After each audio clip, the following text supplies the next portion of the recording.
اسلام کی بنیاد ایمان، عبادت، اخلاق اور معاشرتی عدل پر ہے۔ آئیے ہم اسلام کی بنیادوں اور اصولوں پر تفصیل سے روشنی ڈالتے ہیں۔ اسلام کی پہلی بنیاد ایمان ہے۔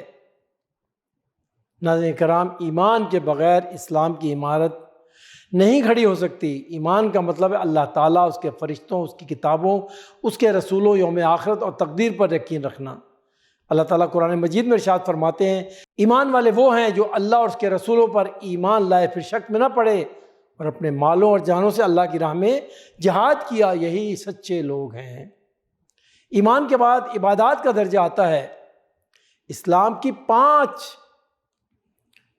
کے پانچ بنیادی ارکان ہیں: کلمہ شہادت، نماز، روزہ، زکوٰۃ اور حج۔ نماز اسلام کا ستون ہے۔ جناب رسول اللہ صلی اللہ علیہ وسلم نے ارشاد فرمایا، نماز دین کا ستون ہے، جس نے اسے قائم کیا اس نے دین کو قائم کیا، اور جس نے اسے چھوڑ دیا اس نے دین کو ڈھا دیا۔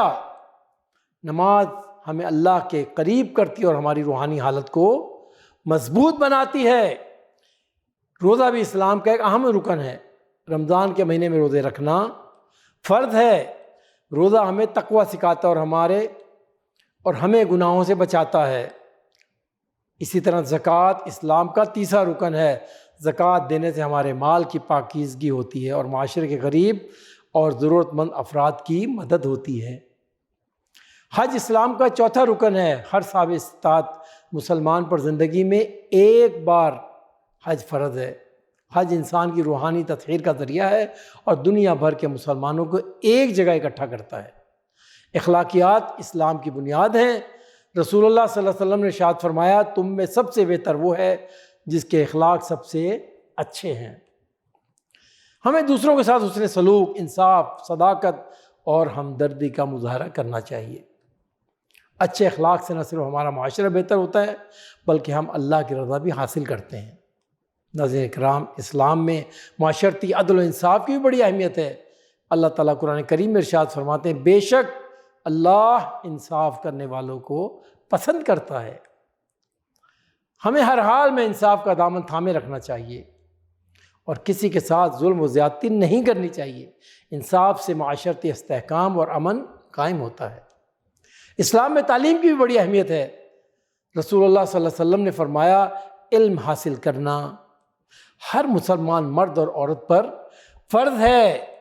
علم ہماری زندگی میں رہنمائی کرتا ہے اور ہمیں صحیح اور غلط کی تمیز سکھاتا ہے۔ ہمیں دینی اور دنیاوی دونوں علوم حاصل کرنے کی کوشش کرنی چاہیے۔ اسلام میں خواتین کے حقوق کا بھی خیال رکھا گیا ہے۔ رسول اللہ صلی اللہ علیہ وسلم نے ارشاد فرمایا، تم میں سب سے بہتر وہ ہے جو اپنی بیوی کے ساتھ اچھا سلوک کرے۔ خواتین کو تعلیم، وراثت، کاروبار اور دیگر معاشرتی حقوق حاصل ہیں۔ ہمیں خواتین کا احترام کرنا چاہیے اور ان کے حقوق کا خیال رکھنا چاہیے۔ ناظرین کرام، اسلام میں صدقہ و خیرات کا بھی بہت بڑا درجہ ہے۔ جناب رسول اللہ صلی اللہ علیہ وسلم نے فرمایا، صدقہ گناہوں کو ایسے مٹاتا ہے جیسے پانی آگ کو بجھاتا ہے۔ ہمیں اپنی استطاعت کے مطابق صدقہ و خیرات کرنا چاہیے اور ضرورت مندوں کی مدد کرنی چاہیے۔ ناظرین کرام، اسلام ایک مکمل دین ہے جو ہمیں زندگی کے ہر پہلو میں رہنمائی فراہم کرتا ہے۔ ایمان، عبادت، اخلاق اور معاشرتی عدل اسلام کی بنیاد ہیں۔